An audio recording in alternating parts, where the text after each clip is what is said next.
está começando mais um podcast do Internato à Residência Médica. O podcast que te ensina todas as estratégias para você, interno, e você médico generalista, conquistar aquela tão sonhada vaga na residência médica. Meu nome é Felipe Barreto. Sou Gustavo Scaramuza. Meu nome é Eduardo. E o tema de hoje é como estudar para a residência estando no 5º ano da Faculdade de Medicina. Eduardo, eu queria começar aqui com uma pergunta para você, que é a principal pergunta que a gente recebe dos mentorandos. Na verdade, das pessoas que almejam ser nossos mentorandos. Vale a pena começar a estudar para residência no 5º ano?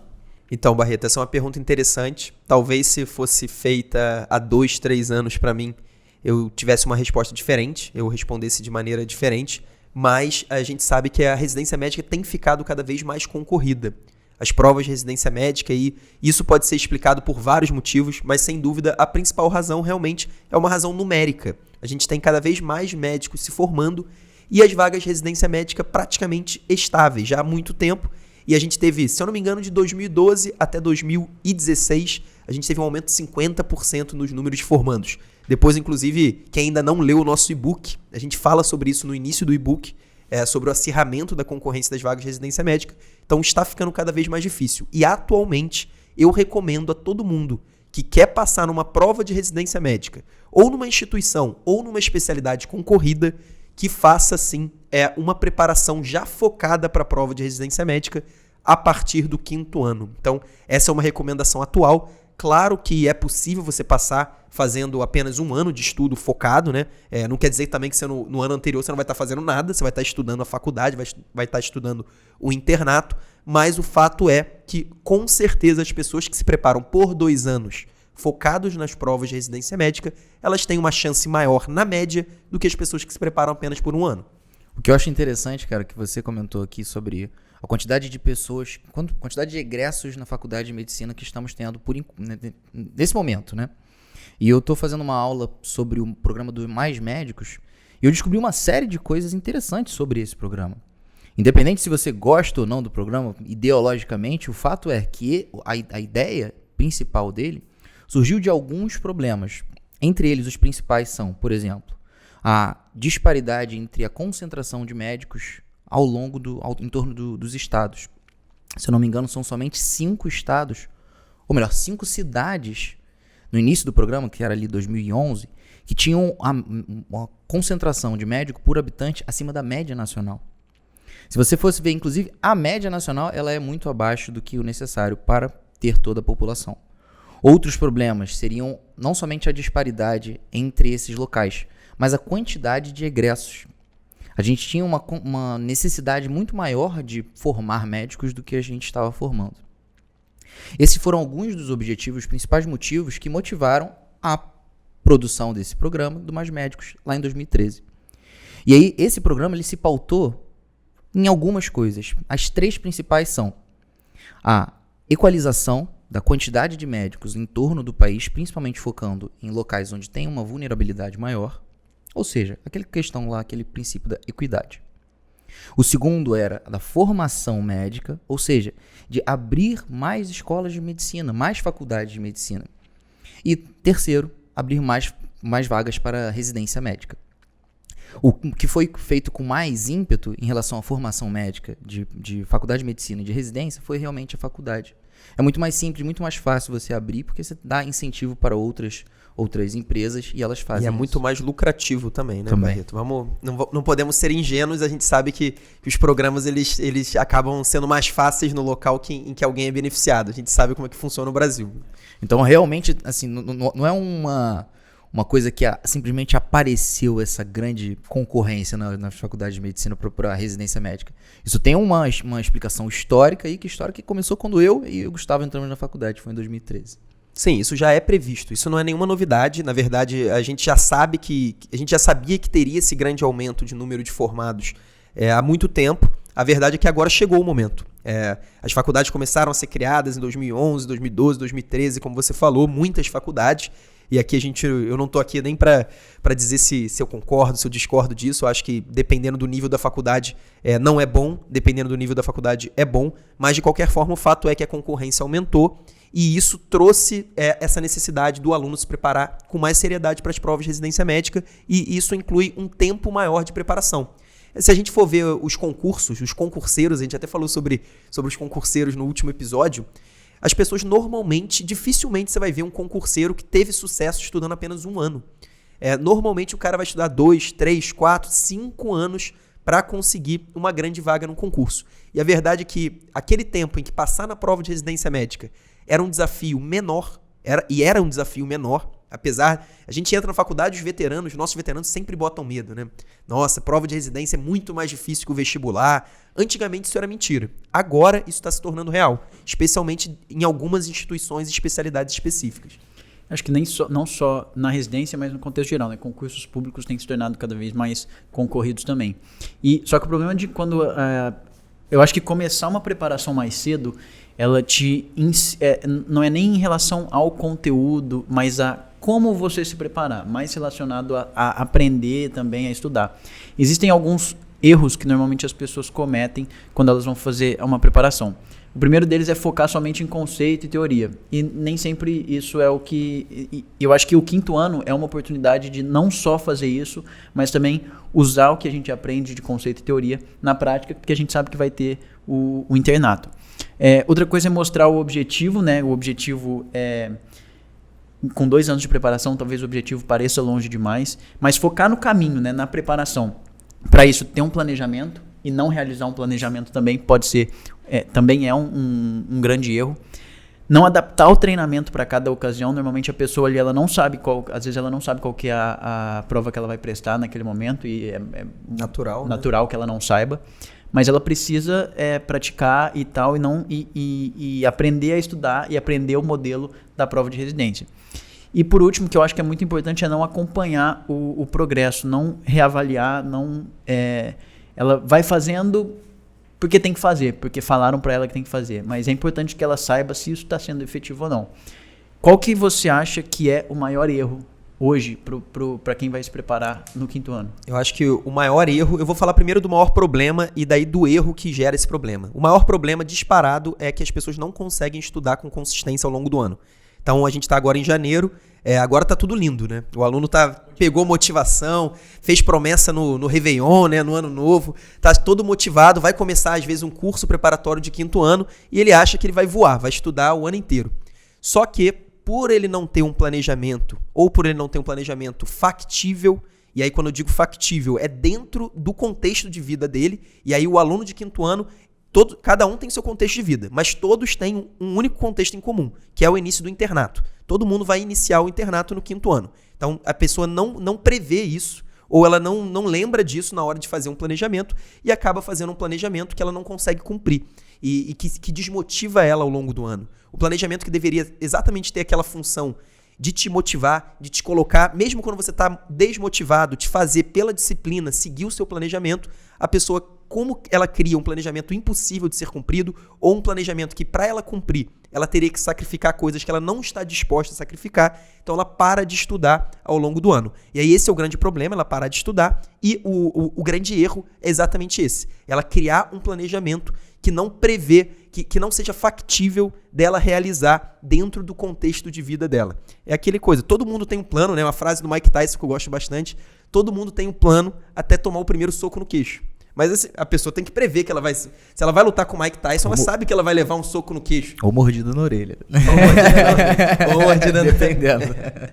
Ou mordida na orelha. Então a pessoa cria um planejamento em que ela não prevê as dificuldades que ela vai ter ao longo daquele ano. E a grande maioria das dificuldades é previsível. São dificuldades que você consegue prever e que você consegue, pelo menos, amenizar de alguma forma usando o seu planejamento e usando diversas estratégias. É fazer o possível para afastar aquele macaquinho do Tim Urban, que a gente falou no último podcast também sobre procrastinação. Isso a gente comentou no último podcast, um TED do Tim Urban, que fala sobre procrastinadores, né? E tem esse macaquinho na cabeça do procrastinador que fica falando para ele fazer de tudo, menos aquilo que ele deve fazer. Menos que ele realmente precisa fazer. Eu chamo esse macaquinho ao curto prazo. E aí, pro 5º ano, o curto prazo não envolve a prova de residência. Isso é importante.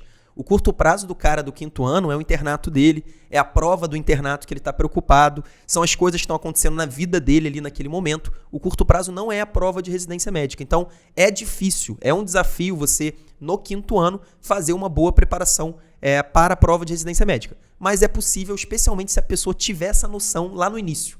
O que não dá é para ela começar uma preparação de 5º ano como se ela estivesse no 6º ano. E a gente vê o que a maioria dos cursos preparatórios que já existem há muito tempo para o 5º ano fazem, eles fazem um estudo praticamente idêntico ao do 6º ano. E aí quando eu falo idêntico, eu não estou falando do material, mas é o mesmo ritmo. A pessoa está seguindo ali da mesma maneira. Ela tem o mesmo número praticamente de apostilas para ler, ela tem mais ou menos as mesmas aulas para assistir. Então assim, ela está seguindo o mesmo ritmo de um aluno de 6º ano, só muda ali aqueles detalhezinhos que as pessoas fazem só para dizer que é diferente. Mas de qualquer jeito, a pessoa está seguindo a mesma ideia do aluno de 6º ano, sendo que, claro, como os objetivos são diferentes, como o objetivo final está muito mais distante para o aluno do 5º ano do que para o aluno de 6º ano ou para aquela pessoa que já está formada, isso acaba sendo um grande problema ali na preparação do pessoal do 5º ano. Eu acho que tem alguns motivos por que as pessoas pensam mais no curto prazo. Primeiro porque se aquilo não for consertado rapidamente, acaba que o resultado maléfico é mais rápido, mais perceptível ali no dia a dia. Eu acho que tem um outro motivo também, que é porque pensar no longo prazo tem algumas dificuldades. Primeiro que você tem que saber fazer um planejamento minimamente adequado. Depois que, entre outras coisas, ao longo desse planejamento, pode ser que você fique desmotivado com ele, por exemplo, e acabe não conseguindo seguir ele o passo a passo. Eu vejo isso claramente, por exemplo, comigo em relação à meditação. Vocês sabem muito bem que hoje em dia eu sou apaixonado pela meditação, não deixo de fazer um dia da minha vida, ou pelo menos quase todos os dias da minha vida. Mas nem sempre foi assim. No início, quando eu comecei a pesquisar sobre mindfulness e meditação, cara, no início eu olhava as coisas, via um vídeo, tentava fazer, só que aquilo não trazia tanto resultado. E eu estava um pouco animado para tentar melhorar ali, eu não estou entrando aqui na minha história, mas estava animado no momento para tentar aprender mais meditação, para ter os seus benefícios, e não conseguia. Passei um tempinho ali, até que chegou um momento que, eu criei motivação. E a partir desse momento, quando eu criei uma motivação real, não teve um dia depois que eu parei realmente de fazer essa meditação. E aí o fato fica claro de que a motivação ela tem um papel importante na frequência e na possibilidade dessa pessoa continuar fazendo essa programação, esse planejamento. Como lidar, esse aluno do 5º período, com essa motivação para um objetivo que está tão longe e com um contexto social ali de provas e de problemas pessoais que é tão importante? Eu acho que é interessante isso que você falou, Barreto. Primeiro, é inevitável o cara que vai começar agora em janeiro a estudar no 5º ano para a prova no final de 2021, eu garanto para você que vai começar em janeiro que você não vai ficar motivado até o final do 2021 o tempo todo. Isso assim é absolutamente impossível. A motivação não é algo que fique o tempo todo e que seja imbatível, que você vai ter momentos de desmotivação. E aí, quando você tem esse momento de desmotivação, é fundamental que você tenha um planejamento e que esse planejamento inclua metas. Você precisa ter metas, coisas que você precisa fazer obrigatoriamente, mesmo nos momentos de desmotivação. E à medida que você vai cumprindo essas metas, mesmo quando você está desmotivado, e principalmente quando você enxerga os resultados aparecendo, no seu caso provavelmente foi isso, na meditação, às vezes a pessoa que está querendo emagrecer olhar lá que perdeu alguns quilos, né, na balança, ou o cara que está aprendendo inglês consegue ler um negócio em inglês, ler um texto, fala com uma pessoa, isso aí, aliada, a pessoa sente que ela superou a desmotivação, que ela bateu as metas, que ela teve esse comprometimento e ela enxerga o resultado. Quando essas duas coisas acontecem, aí a pessoa fica inabalável. A pessoa vai estudar, vai ter uma motivação maior e mesmo que tenha uma desmotivação em algum momento, ela sabe que ela já passou por aquilo e que ela venceu. Então, assim, é muito importante isso. Pode parecer clichês, pode parecer menor, que para passar na residência médica não é isso, é você estudar. Não é assim. Você só vai conseguir estudar, que é exatamente a consistência, o que a gente tanto fala aqui, se você tiver essa mentalidade, essa motivação dentro de um planejamento. E aí, quando você se desmotivar, o seu planejamento associado à sua disciplina vão te levar a cumprir aquilo que você tinha planejado. Outras duas estratégias que a gente utiliza aqui na JJ Mentoria e cada vez mais tenta utilizar com mais frequência e através de outras vertentes é a inteligência artificial e a gamificação. A gamificação, para quem não conhece, é a capacidade de você tentar pegar o dia a dia, as dificuldades do dia a dia, os seus objetivos diários e transformar isso de uma forma como se fosse um game, um jogo. Um desafio. Etapas, com pontos, fases, metas. Com feedbacks. Essa forma de uso de estratégia de ensino, que é a gamificação, tem diversos estudos que falam sobre essa estratégia em diversas áreas e sempre dando mais consistência, mais efetividade nos estudos.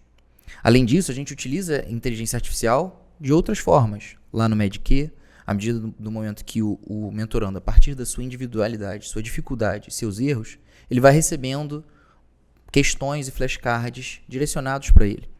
Tudo isso com artigo científico mostrando evidência de que realmente aumenta o engajamento. Então não é somente o planejamento, falar, cara, você vai estudar 30 minutos por dia e aí eles têm pelo menos um norte e segue. Não é só isso. Nós já utilizamos inteligência artificial, gamificação e cada vez mais tentamos utilizar com mais frequência. E é importante que além de utilizar, a gente está trabalhando cada vez mais, em 2020 isso vai estar muito consolidado, de mostrar para o mentorando, para o aluno, como ele está. Porque imagina que um aluno está tendo um desempenho insatisfatório, ele acha que ele não está evoluindo. Isso pode acontecer por diversos motivos. Na cabeça de um aluno, muitas vezes ele começa a achar justificativas, começa a achar desculpas para aquilo. Ah, não está tão legal, não estou conseguindo fazer isso, não estou conseguindo fazer aquilo. Quando a gente mostrar para ele que ele está abaixo da meta mínima de estudo, por exemplo, na cara dele, a partir daí morrem todas as desculpas. Ele não está fazendo a parte dele ali no mínimo que ele está fazendo e aquilo é um desafio. Essa é uma maneira de gamificar. Você mostrar para a pessoa, olha só, você está tendo um desempenho ruim ou você não está crescendo como você poderia porque você não está cumprindo aquilo que a gente planejou. Então assim, isso aí tem um poder muito grande de afastar todas as possíveis desculpas, possíveis justificativas. Ah, eu sou ruim, eu não sei cirurgia, sempre fui ruim em GO, não consigo decorar epônimos, nada disso. Você não está fazendo o mínimo. Depois que você fizer o mínimo, a gente vê o que pode estar acontecendo aí. Eu acho que a grande ideia da mentoria também, nesse aspecto, é justamente a gente ter a capacidade de forma automatizada, individualizada e começando a fazer isso em maior escala, de dar um feedback pro nosso mentorando, né? Para a gente conseguir escalar isso de forma efetiva. Que é aquele cara, para ele não se sentir perdido mesmo, ele entender o motivo pelo qual ele está tendo aquele desempenho, está tendo aquele resultado. E não estou falando de ranking ou qualquer coisa do tipo, não. É um feedback dele em relação às metas mínimas, em relação à mentoria também. Isso que você falou é importantíssimo. Por que a gente não gosta de ranking? Porque o ranking é uma coisa que a gente não controla. Eu posso estar fazendo o meu melhor, mas o Gustavo está fazendo melhor ainda e eu estou atrás dele. Então, assim, é algo que eu não consigo controlar. Agora, as minhas metas, eu estudar, eu revisar, eu fazer aquilo, ou fazer isso tudo é 100% controlável. Então, a gente só coloca como meta para o mentorando aquilo que ele consegue controlar. A gente não coloca nada que não dependa exclusivamente dele. Isso é fundamental. E lembrando que isso que a gente vai fazer em 2020, utilizando inclusive as instituições prioritárias que aquele mentorando vai prestar. Ou seja, vai ser tudo baseado, a inteligência artificial vai ser baseada naquilo que ele realmente quer, para a gente conseguir traçar uma estratégia individualizada para que ele cumpra as metas de acordo com o que ele quer. E eu acho que isso vale tanto para o 5º quanto para o 6º ano, mas pensando no 5º ano, já que é o nosso assunto de hoje, é mais importante ainda que essa pessoa tenha feedback, que essa pessoa tenha meta, que essa pessoa saiba qual que é o próximo passo dela. Porque é muito fácil você se perder. Você falou a pessoa ficar perdida. Se tem gente do 6º ano que fica perdido, imagina quem está no 5º. 5º ano, às vezes a pessoa nem sabe como funciona direito a prova de residência ainda. A pessoa ainda está engatinhando, ela não sabe quais são as instituições que ela vai fazer, ela não sabe nada. Então, no meio disso tudo, é muito fácil a pessoa tomar a decisão mais confortável, que é adiar a preparação. Não, a pessoa vê que não está dando certo, não. Em janeiro do ano que vem eu vou voar. Em janeiro do ano que vem, eu vou começar com tudo e vou estudar. Então, é muito fácil a pessoa adiar a preparação para o 6º ano. Mas é fácil, mas não é recomendável, principalmente para quem quer uma instituição ou uma especialidade concorrida. E agora eu vou falar especialmente para pessoas que já têm acompanhado a gente, aqui no YouTube principalmente, nos outros também. Mas para você que tem visto e tem ouvido a gente, que eu falei, além do podcast de planejamento, que com certeza é muito importante, que foi aí no comecinho do ano já, para estimular todo mundo e manter a motivação. Eu também falei de uma tabela de Eisenhower, não sei se vocês lembram disso, que foi um planejador, um presidente americano que se planejava e com certeza tinha uma agenda muito mais lotada do que de muita gente, que eu acho que é aquela tabela que divide entre coisas que são urgentes e coisas que são importantes, fazendo aqueles 4 quadrantes. Eu acho que do 5º para o 6º ano, a gente passa um pouquinho vamos esquecer aquela parte do quadrante onde ele fala de coisas não importantes, que a gente sabe que manter o planejamento de estudo é importante. Mas do 5º para o 6º ano, a gente vai trazendo ele do quadrante para aquilo que é importante e não é urgente, para aquele quadrante onde é importante e é urgente.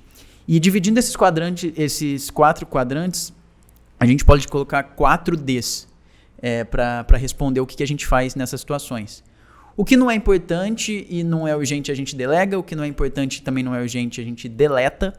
O que é importante e não urgente, que seria para o nosso aluno do 5º ano, a gente decide o que a gente faz. Então é o momento de se planejar, é o momento de estruturar o nosso estudo.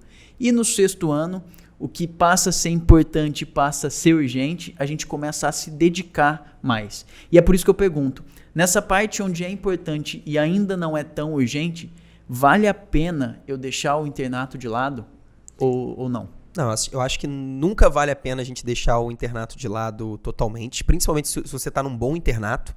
Isso faz diferença, a gente sabe que todo mundo tem como fazer uma avaliação ali do que está aprendendo, se está realmente valendo a pena. Existem internatos, a gente mesmo que estudou na Unirio, nós sabemos que existem internatos muito bons, que valem muito a pena, que realmente acrescentaram demais na nossa vida, e existem outros rodízios de internato que talvez fossem desnecessários, que a gente pudesse ter passado sem eles. Então, assim, eu acho que essa questão da avaliação a pessoa tem que ter, mas com certeza, para o aluno do 5º ano, o internato é mais importante do que para o aluno do 6º ano, na maioria das vezes, exatamente pela urgência que vira a prova de residência médica. De qualquer forma, eu não gosto de largar o internato, eu não recomendo ninguém largar o internato nem no 5º, nem no 6º ano. Eu acho que é uma questão de conciliar e uma questão de planejar. Como eu falei, tudo é uma questão de planejamento e de priorização.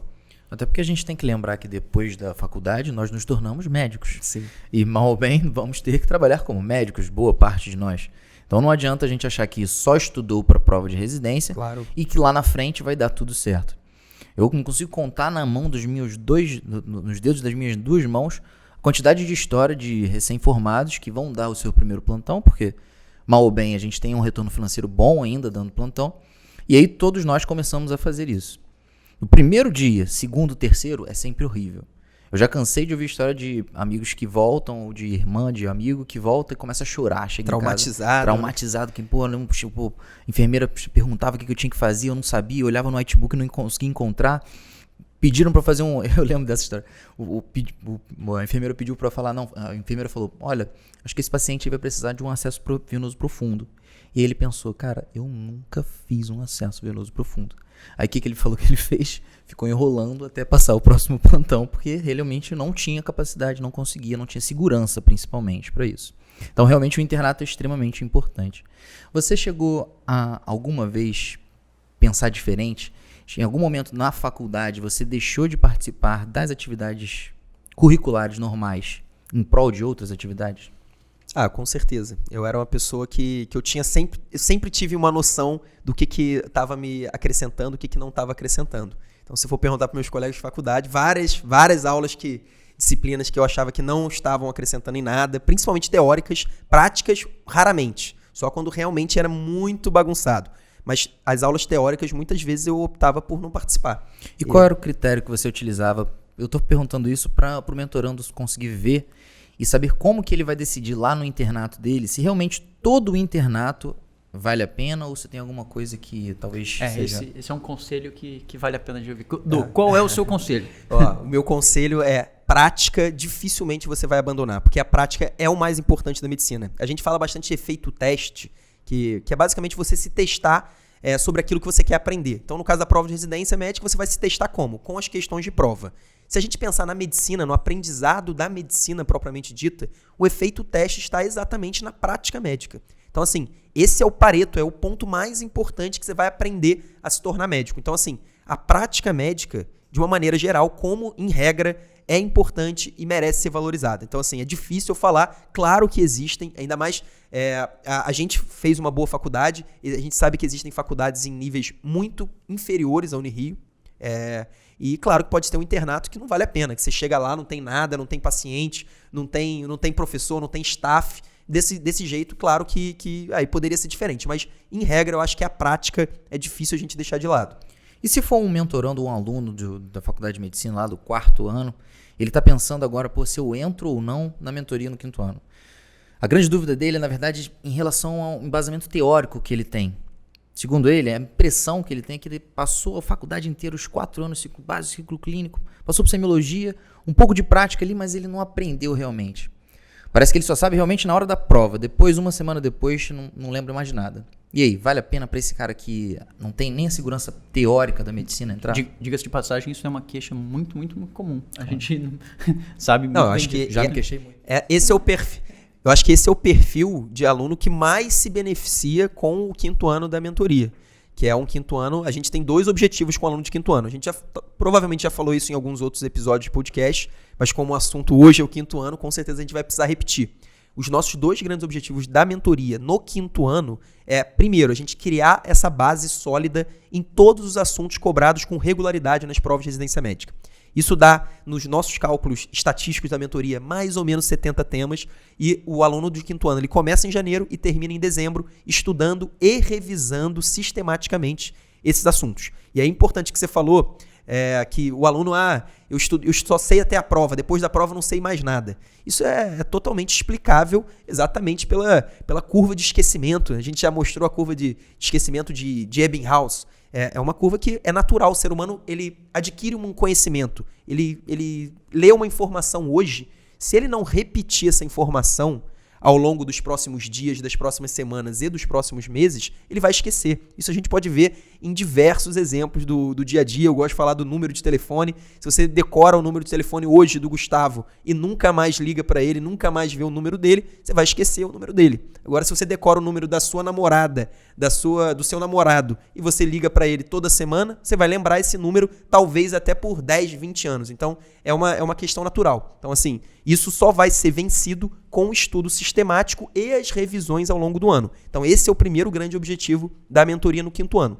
E o segundo grande objetivo, que a gente, inclusive, vem dando cada vez mais importância, exatamente, eu falei que o principal erro era parar o estudo, né? Perder a consistência. O nosso segundo grande objetivo é realmente incutir um hábito de estudo com alta consistência e alta produtividade. Então, é o cara chegar lá em novembro e ele já está há 6, 7, 8 meses estudando praticamente todos os dias e estudando com alta produtividade. E aí o estudo com alta produtividade, a gente poderia dar um episódio só disso, né, do podcast, mas basicamente eu vou resumir em direcionamento e revisões. Então o cara vai chegar em novembro estudando praticamente todos os dias com direcionamento e com as revisões.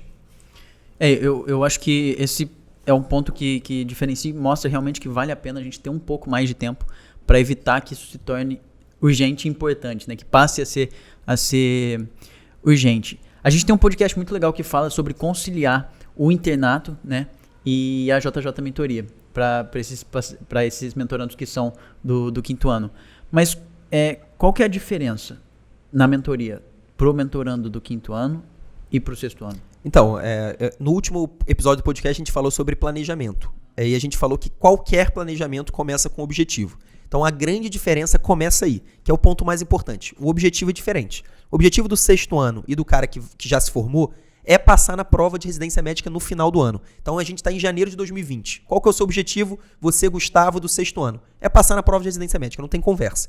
Agora, se você está no 5º ano, você não tem como ter esse objetivo, pelo menos em 2020. Esse é um objetivo para 2021. Então, o objetivo muda. E eu acabei de falar os 2 objetivos, que é criar a base de estudo sólida e ter o estudo consistente, ter o estudo constante. E aí, a partir desses objetivos, muda o planejamento.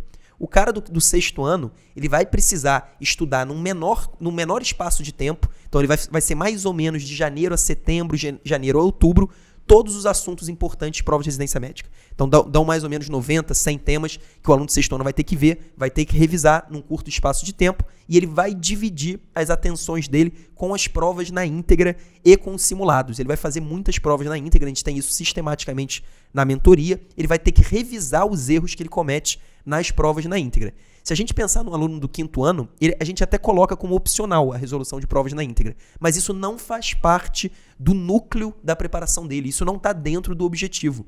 Claro que o objetivo final dele em 2021 vai ser esse, mas ele vai ter muito tempo em 2021 para treinar usando as provas na íntegra. O objetivo é diferente, então isso muda o planejamento. Ele começa em janeiro, termina em dezembro, estudando e revisando repetidamente todos os assuntos mais importantes. Então, acho que de forma clara, a gente basicamente fazer essa preparação para que, principalmente no 6º ano, o mentorando já comece com essa base sólida e comece principalmente a saber como estudar, ter consistência no estudo e já começar o ano motivado e com uma base estabelecida. Imaginando uma corrida, o nosso objetivo do aluno do 5º ano é que ele comece 2021, no caso, a 100 por hora, enquanto os concorrentes dele estão arrancando.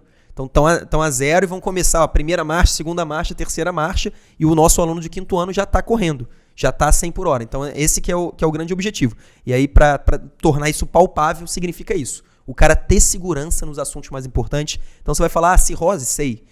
Síndromes coronarianas agudas, sei. Trauma, eu sei. Você vai saber tudo? Claro que não, mas você vai saber todos os principais conceitos. Os conceitos que mais caem, o Pareto, aqueles 20% que vão equivaler a 80% do resultado. É interessante que uma das grandes diferenças de preparação para quem começa no 5º ano e no 6º é que o do 5º tem o dobro do tempo. E justamente por ter o dobro do tempo, que nós, por exemplo, da JJ Mentoria, podemos propor atividades diferentes. E é o que a gente sempre tenta fazer. Sempre aliado com a inovação. E na inovação anda de mão dadas, por exemplo, com a inteligência artificial. Para quem não sabe muito bem como isso pode ser palpável na educação, eu vou dar 2 exemplos. O primeiro deles é de um estudo que fizeram com uma estratégia que chama eye tracking. Eles pegaram um texto e aí, através desse equipamento, eles conseguiam ver quanto tempo a pessoa que estava lendo esse texto gastava em cada uma das palavras ou frases. E o que eles notaram?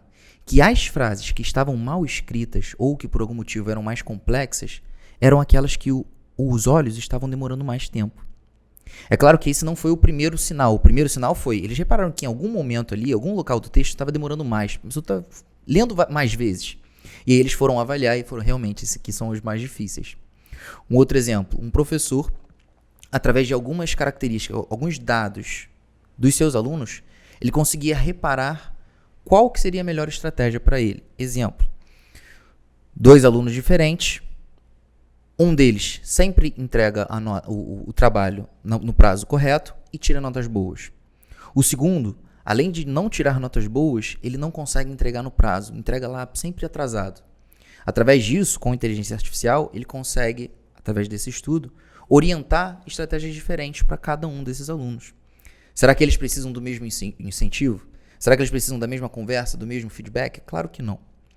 E é por isso que a gente tem por isso que essa beleza no dobro do tempo possibilita com que a gente consiga propor estratégias diferentes, otimizadas para a galera do 5º período, do 5º ano. É interessante, eu estava pensando, isso com certeza é fundamental, a gente sempre tenta realmente buscar algo que seja diferente, que ajude o cara do 5º ano, e ao mesmo tempo tem momentos em que é legal a gente trazer o cara do 5º ano para dentro do grupo de que está no ano da prova. Porque um dos grandes problemas é a motivação, né? A desmotivação, na verdade, do cara do 5º ano. Ele aprova só no ano seguinte, no final do ano seguinte. Então ele tem uma tendência maior à desmotivação.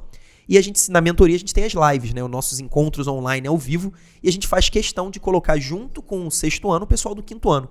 Por quê? Porque exatamente eles vão enxergar as pessoas que estão com mais motivação para entrar na prova de residência médica. Eles vão ver que as pessoas estão desesperadas, que as pessoas estão realmente focadas, que as pessoas querem fazer, e aquilo torna a motivação deles maior. Aquilo mostra para eles que realmente o desafio é grande e que eles têm essa oportunidade de um ano antes se preparar. E pouca gente tem. E acaba que muitas pessoas, na verdade, que se preparam, que optam por se preparar só no 6º ano, e aí não só na mentoria, em qualquer lugar, a pessoa acaba tendo que se preparar em 2 anos obrigatoriamente. Ela não passa e ela vai acabar tendo que estudar de novo, exatamente pelo que a gente falou. As provas de residência médica estão ficando cada vez mais difíceis e a exigência é maior. Eu lembro claramente isso num exemplo no vestibular.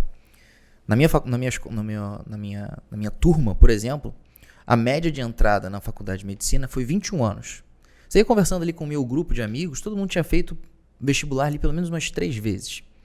E tinha aquele outro grupo que tinha entrado com 18 anos. E aí você vai conversar com essas pessoas, você vê claramente que existe uma diferença, não intelectual, não de esforço, mas de início de preparação.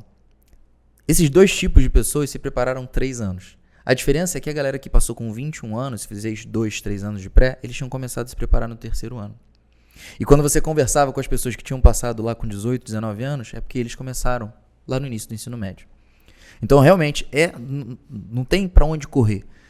A quantidade de tempo é extremamente importante na sua preparação. Basta você decidir qual que é o momento que você quer começar ela. Com certeza. Eu acho que é uma das coisas que mais influencia você... Porque isso está diretamente relacionado ao seu tipo de planejamento, né? Quando a gente pega a curva de esquecimento de Ebbinghaus, por exemplo, o tempo, quanto mais revisão você fizer, melhor. Mais claro, mais fácil vai estar, mais conexões você faz para estar ali com o negócio na ponta da língua. Tá, beleza, a gente fala disso tudo, mas se eu sou do 5º ano, agora, o que eu faço? Como é que eu faço para me inscrever? Du, você falou, concordo total. Acho que, cara, preciso dar um jeito. Preciso me planejar, quero fazer isso porque em 2021 quero arrebentar e passar em tudo. Como é que eu faço? A gente sempre fala, quando a gente vai falar da mentoria, a gente sempre tá falando de planejamento, metodologia e tal. E exatamente por isso, por a gente ter um planejamento, a gente não é um curso que só vai te entregar material. A gente vai também te entregar material, mas o material dentro de um planejamento. E exatamente pela importância que a gente dá ao planejamento, a gente não deixa as inscrições abertas eternamente. A gente abre inscrições para turmas em momentos específicos.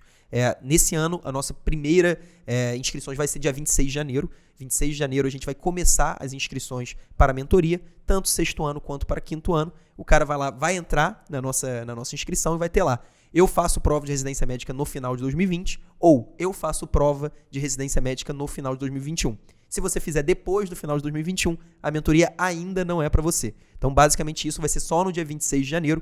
Ainda não há as inscrições abertas. E antes da gente abrir as inscrições, a gente sempre libera um workshop, que é um conteúdo, uma série de conteúdos online, gratuita, que é chamado de Semana da Residência. São 3 vídeos em que a gente disseca a nossa metodologia. A gente realmente fala profundamente, a gente sempre fala aqui de produtividade, direcionamento, revisões, a gente explica como é a revisão, por que revisão, o que é o direcionamento, qual que é a importância, quantos % da prova equivalem a um grupo de assuntos. A gente fala exatamente, realmente tudo sobre o nosso planejamento, até para as pessoas entenderem realmente qual é a nossa estratégia, qual é a nossa metodologia antes de entrar na mentoria. Até porque, é outro ponto que a gente falou no último episódio do podcast, quando a pessoa tem um planejamento, é fundamental que ela acredite e que ela confie no planejamento. Voltando à frase do Mike Tyson, senão no primeiro soco no queixo, a pessoa já vai desistir do planejamento. Então, ela precisa confiar, ela precisa acreditar para ela ter essa adesão até o final do ano. E quem sabe, para o aluno do 5º ano,